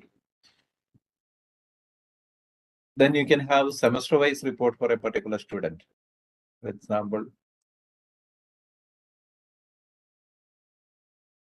this is the performance of a particular student by name, again, Abhishek Kumar. This is the second semester performance compared to the first semester. You can see more upward trend for this particular student in the second semester compared to the first semester. It's a comparison of the performance of student with the first semester. Now, if you go to the third semester for the same student, see, you can see more downward trends. In this case, more downward trends. That means there's some problem for this particular student in the third semester compared to the second semester. Maybe his personal problem or family problem, or he has got some problem with the particular topics or subjects in the syllabus. Okay, so in that case, what we can do is this type of students will come under the outlier reports. So there is a particular report you will get, outlier report, where the list of such students are given. Or you will get a slow learners report or advanced learners report that also is useful for accreditation purpose. Now, in that case, you can take some remedial measures. You can implement some remedial measures so that you can bring the student again to the desired level. For slow learners, if you can identify the slow learners, again, you can have some remedial measures. So these are all important for a accreditation purpose, where you can mention that with some tools, with these data analytics tools, you have identified slow learners, or you have identified outliers, and you have taken some remedial measures based on this. Okay. So these are some of the reports. There are other reports available with this tool. So if you are using a tool, the calculation part will be taken care of by the tool. The only thing you have to do is the mapping, the initial mapping process, and identifying the activities. You have to identify innovative teaching learning activities when we implement OBE. That is very important. More learning activities rather than teaching activities. Okay. So this is an OBE tool. I will also explain another tool where you can generate a question paper. Again, it is OBE focused. All the questions will be OBE focused, so that it is easy for you for the mapping purpose. Because the questions can be mapped with the COs and PO with the Bloom's taxonomy levels, and again with the COs. I will clear your doubts after this. It will take another maybe 5 to 10 minutes. So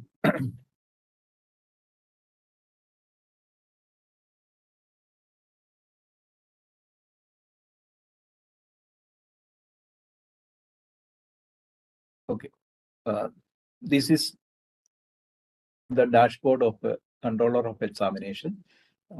This is again an automated tool for generating question purpose. I will quickly just explain how it will function. Okay.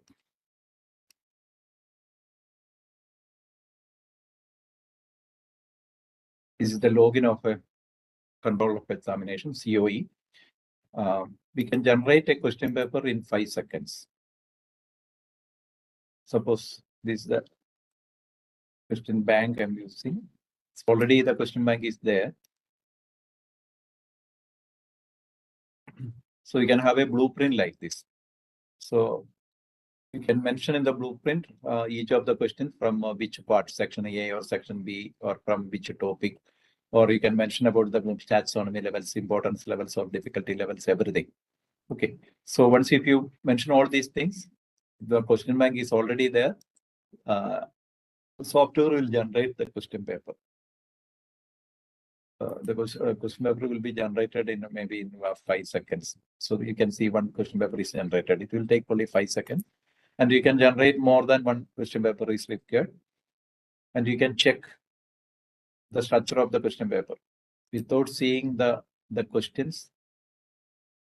Even the controller cannot see the questions, but can check the structure of the question paper. How many easy questions are there, or how many questions are there from each taxonomy level in the question paper. Likewise. And after checking it, he can choose one. So we have generated 2. We can generate 2 or 3 or like that, and we can choose one out of it. Just give the course code. You will get the question paper. So maximum it will take only 1 minute for generating a question paper. This is an example of a question paper from the electronic subject. Part A, Part B, and Part C, everything is given. This is an example of a question paper. Okay. Now the process is also very simple. If you implement a tool like this, the entire faculty should be trained for the question paper preparation and all. I can show how the question paper can be prepared. Again, here we will use, you can use an Excel template for uploading the questions in the question bank, or you can directly input question to the interface.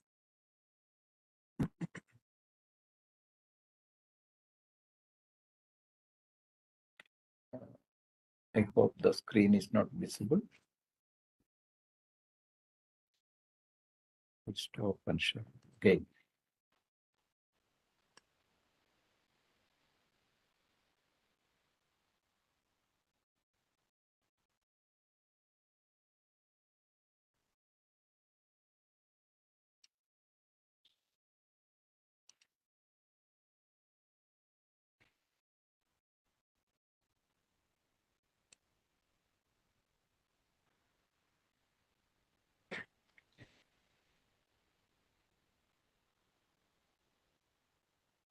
So you can have an Excel sheet like this. It's very easy. You can add questions from, say, for example, unit 1 or a subunit 1. You can add from a topic. You can type the question here. Suppose what is EST? It's a question. Everybody knows it belongs to the November level taxonomy. You can choose the taxonomy here. Level of the question, easy, medium, or challenging. Importance level, if you want, you can put it there. Nature of the question, theory or application or case study, whatever it is. The question never a space, you can put never, otherwise you can put the timeline there. Answer key, if required, you can put it there. Placeholder means, as a best practice, it's good that we share the question bank to the students. If you have sufficient number of question bank in the questions in the question bank, you can share it with the students. And if you want to hide any particular question, you can mention it here. Even if you put a letter there, that question will not be shared with the student. So for example, if you are asking a create level question, it's very difficult to have a create level question for a 3-hour exam. But if you are asking a question like this, then if it is shared to the students, it will not be a create level question in future. Okay, so that is the advantage of placeholder. Then you can map with the CEOs. The question number 1, suppose it is mapped with the CEO 1 with the weightage 2. So you have inputted, you have framed a question, and you have mapped it with the taxonomy levels, November level taxonomy levels, and easy difficulty level, or finally you are mapping it with the CEOs. So once you have 5 or questions like this, you can upload it to the question bank. In that way, you can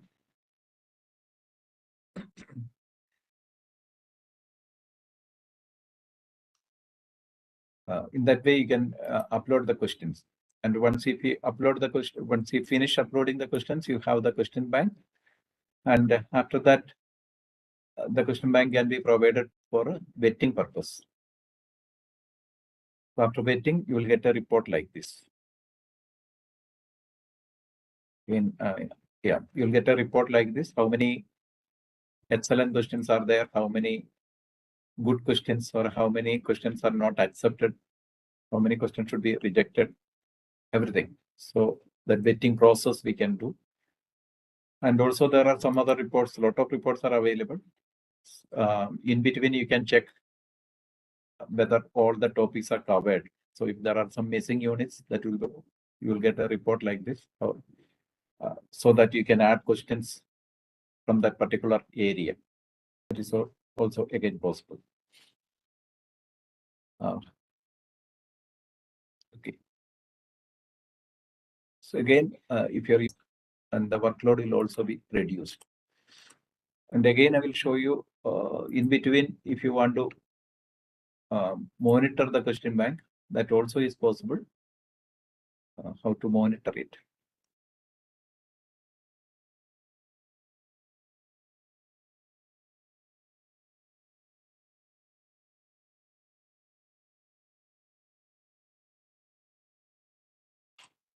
See, for example, this is the question bank from where we have generated a question paper.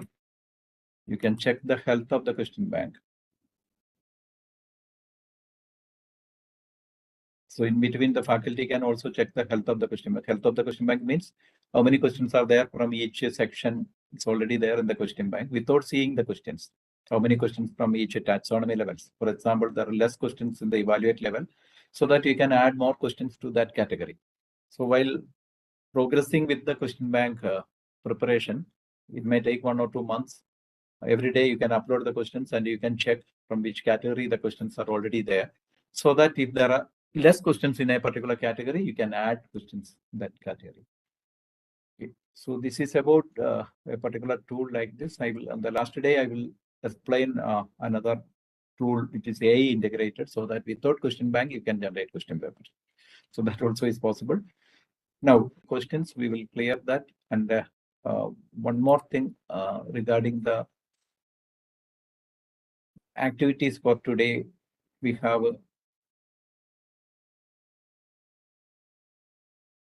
I'll explain that activities. After that, we will answer your queries.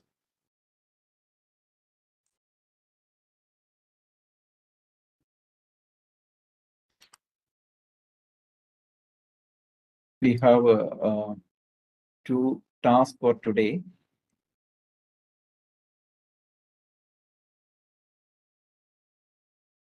In the LMS.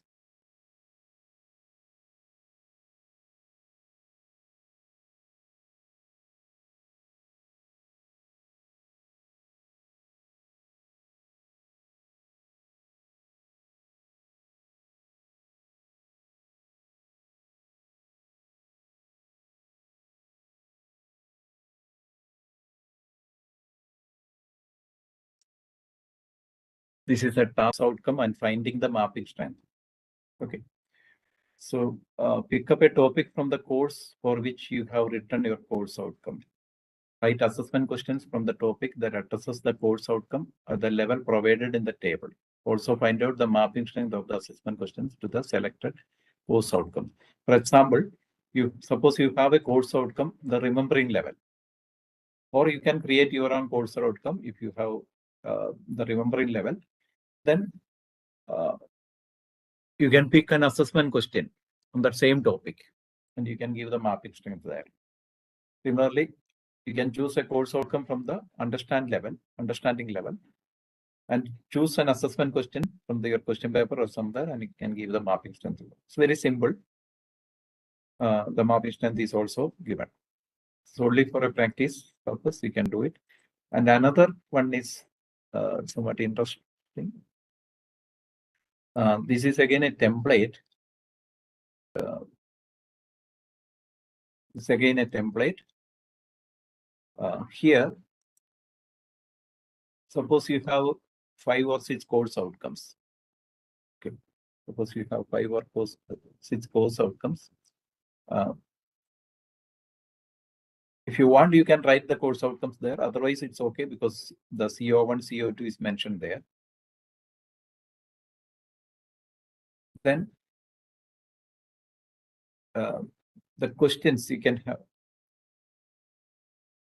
I think it is not visible, you know. Some problem. I will stop sharing and share again. Share it again.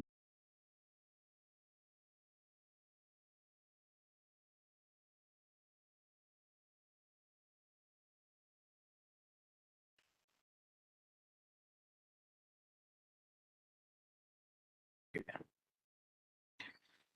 So this is the task.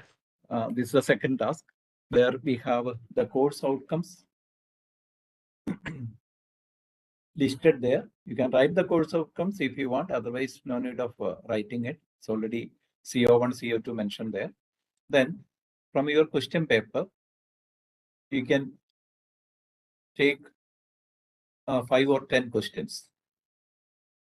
No need of having all the entire questions. There are 35 questions given there, but you can choose 5 or 10 questions. Question number is given, so no need of writing the question here. Number is already there. And you can map that particular question with the COs. If it is mapped with the CO1, with the weightage 1, or if there is no mapping, you can fill that empty space. You can mark it there. Suppose it is mapped with the CO2 with a mapping strength 2, we can put it 2 there. Suppose to CO3, no mapping. You can enter that space there. Okay, likewise.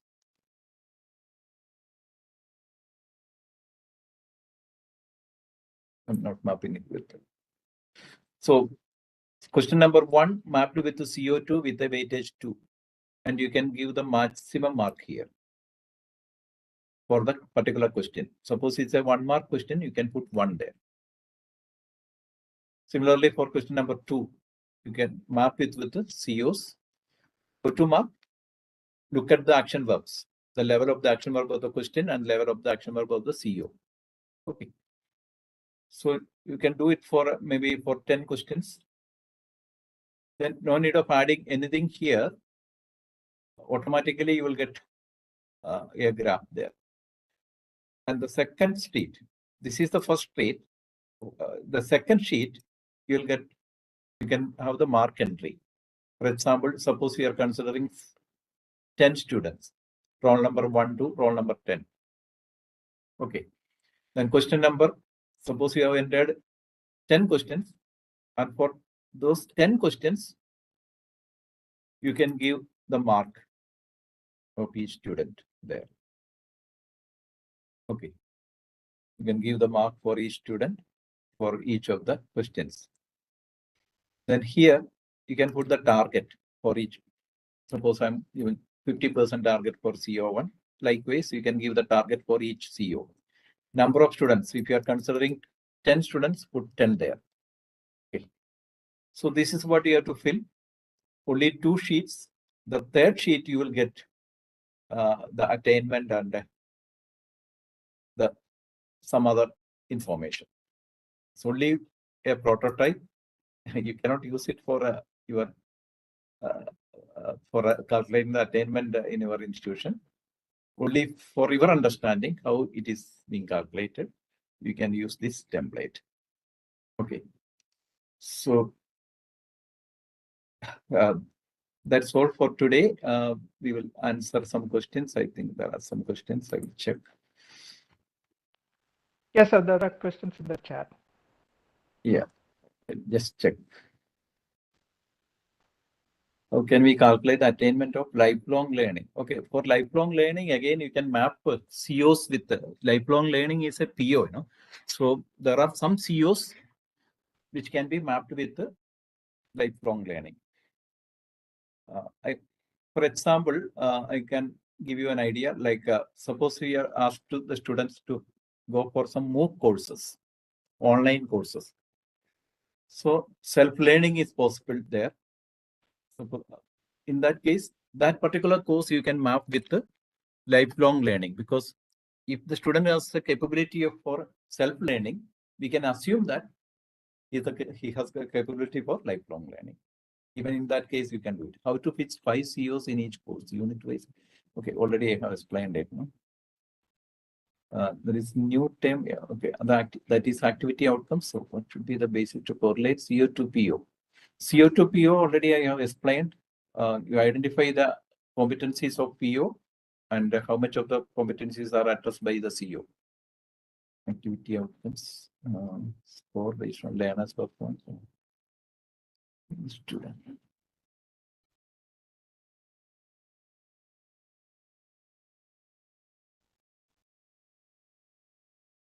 Is the weightage given under the basis of question level activity? Already answered.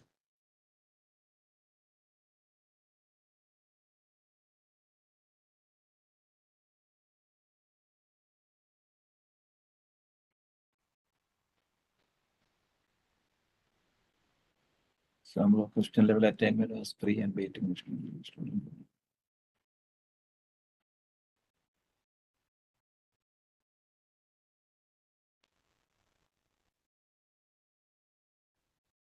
Some of them are asking regarding the tool that you have used. Is this available for use? This tool, yeah, these are the tool we have developed, and there is a cost for that. You can contact the numbers which are provided there for if you want to implement it, you know. What are the criteria for identifying gaps in PO? No, if the PO attainment calculation is also available, so that if there is any gap, again, you have to add. You can have add-on courses or value-added courses. So the last day we will discuss some of the things again, because no, this is many things we can use it for accreditation purpose.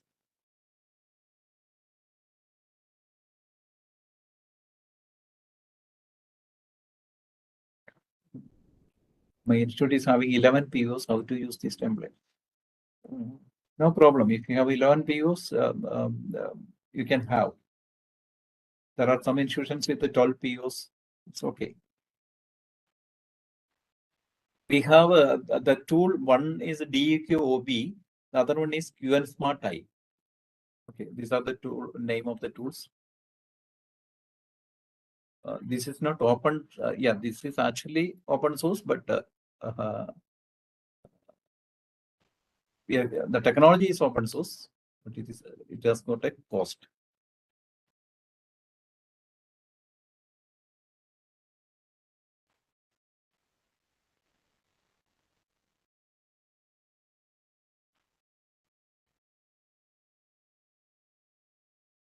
QuestionPaper.ai is an AI tool which we will provide to all the paid participants. You will get complimentary access. That is on the last day, Thursday. We will explain how to use it, and you will get the complimentary access for that. Okay. Indirect surveys are only for POs, or we can also have indirect survey. Definitely, you can have indirected. You can have surveys for COs. You can have semester end surveys. At the end of the course, you can have the surveys. At the end of the program, you can have the survey for the POs and PSOs.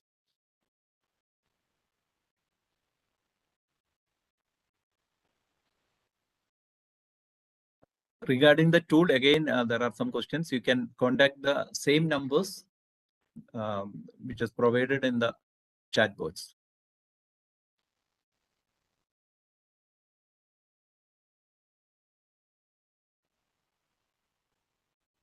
The name of the tool, okay.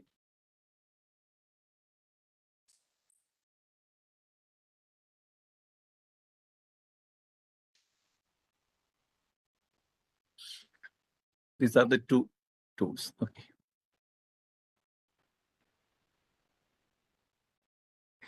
I hope all the questions are answered. Yeah. So thank you all for attending this session. The last day we will discuss about the question paper.ai, that tool, and again how this the outcome-based education, the process is important for accreditation, and what all things you can mention in the SSR or the accreditation process. All those things we will discuss, and some best practices also. Okay, thank you very much. All right, thank you very much, Mendel sir. Thank you for the wonderful session where you have explained the things on mapping of outcomes, attainment calculation, and tools for OBE, various analytical reports on OBE as well, and also explaining that task on LMS. Now we will move on to the last session that we have for today. That's the vote of thanks. The vote of thanks will be delivered by Ashwati V.S., who is the Assistant Professor, Department of Computer Science, St. Albert's College, Autonomous, Ernakulam. Over to you, ma'am. Thank you, sir. Esteemed guests, professors, and participants, good evening all. As we come to the end of this enlightenment section, it's a very pleasure to propose vote of thanks to on behalf of Department of Computer Science, St. Albert's College, Autonomous.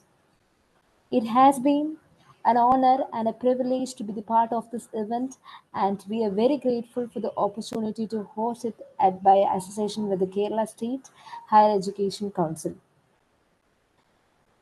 Total mentors, Sir, Professor, Director, Marine College, Kutiyanam Autonomous. He explained deeply about how it works, how the mapping is, and everything. Thank you, sir. Thank you very much. It was definitely an enlightened section. Thank you, sir. Thank you very much for the enlightened section. A special note of thanks goes out to our participants. Your active participation, engaging questions, and eagerness to learn have made this section a vibrant and enriching one. Once again, thank you all for being the part of this online faculty development program. We look forward to you to continue participation in the upcoming days too. Thank you all. Thank you, ma'am. Thank you for the word of thanks. We will continue on Monday. Please note, we don't have a session tomorrow. Tomorrow is Sunday. We will continue on Monday with the topic of curriculum framework. Please join in for that session as well. It will be at the same time of 7 p.m. We will start at 7 sharp. So please join in at that time. It will be on Monday. That will be the 6th November. Yeah, I've put in the details for those who need access to the LMS. If you have made the payment, please make the payment to the WhatsApp. Please make the payment to the account details. I'll put in the chat. And just send the payment proof to the or the screenshot to the WhatsApp number that's mentioned there. Okay, once payment is done, you need to give the screenshot to that WhatsApp net there, and they will verify it and give you the LMS access.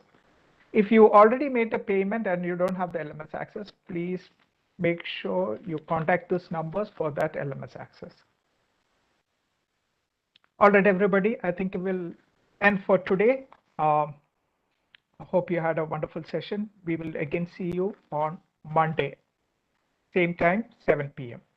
Have a great weekend.